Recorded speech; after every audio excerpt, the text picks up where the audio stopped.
Welcome back to Fabricating Awesome Stuff.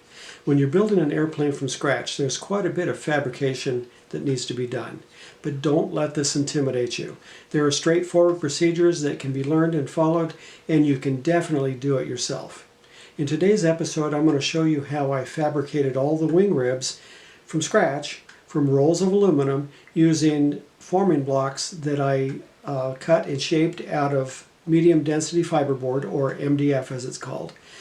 The plans gave me all the dimensions that I needed, along with a full-size template of the ribs, so it really was not difficult at all to make these forming blocks. I used tin snips, bandsaw, router table, a plastic hammer, and a few other basic tools to complete this job.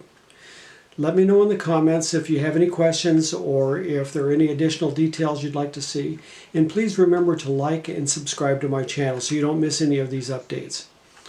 I hope you enjoyed today's episode, and thanks for watching.